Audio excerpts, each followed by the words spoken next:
ভালোবাসার রং বদলায়, কারণে অকারণে রং বদলায়।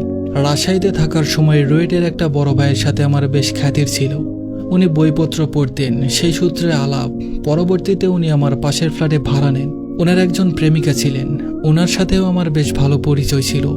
আপু যে বাসায় থাকতেন, সেই বাসায় খাবার পানির সরাসরি সংযোগ ছিল না। বাসার পাশে একটা বড় রাস্তা ছিল, রাস্তার ডান দিকে মসজিদ, আর তার একটু পরেই পানির কল। ওই এলাকায় বেশিরভাগ বাড়ির খাবার পানি সেই কল থেকেই সংগ্রহ করা হতো। এরকম এক অক্টোবর মাসের কথা, ভাই ডেঙ্গুতে আক্রান্ত হলেন। 2 দিন হাসপাতালে থাকতে হলো। এক সন্ধ্যাবেলা হাসপাতালে গেলাম ওনার সাথে দেখা করতে। উনি বললেন, ভাই একটা উপকার করে দিবি? বললাম, অবশ্যই ভাই, বলেন কি করতে হবে। উনি বললেন, তোরা পুরো বাসার নিচে যা, যে ফোন করে বল বোতল নিয়ে আসতে। তারপর মসজিদের পাশের কল থেকে পানি ভরে ওর বাসার নিচে দিয়ে আয়। আমি ভেবেছিলাম আপু হয়তো অসুস্থ, তাই পানি আনতে যেতে পারছেন না, কিন্তু পরে বুঝলাম উনি দিব্যি সুস্থ ও ভালো আছেন। সেই সন্ধ্যায় ওনাকে পানি এনে দিলাম। উনি ভাইয়ের খোঁজখবর নিলেন এবং বললেন পরশুদিন থেকে ওনার পরীক্ষা, তাই হাসপাতালে যেতে পারছেন না। আমরা যেন ভাইকে একটু দেখে শুনে রাখি।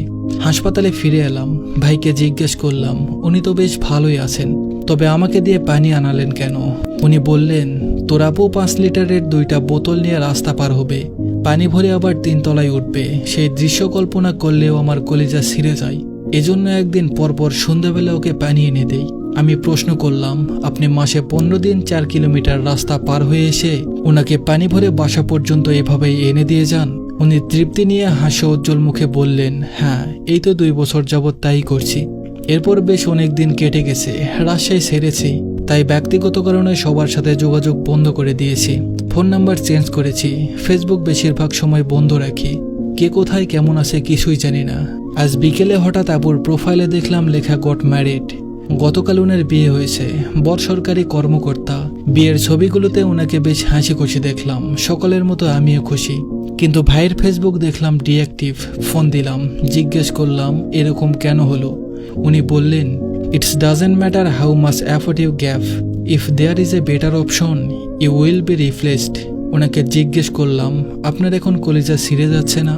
উনি হেসে বললেন, পৃথিবীতে 2 জন মানুষের খুশির জন্য কখনো কখনো তৃতীয় কাউকে দুঃখী হতে হয়। আমি বুঝতে পারছিলাম ভাই কতটা কষ্ট নিয়ে কথাগুলো বলছিলেন।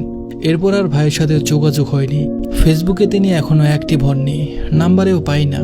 জানি না ভাই কোথায় আছে। দোয়া করি ভাই সব সময় ভালো থাকুক।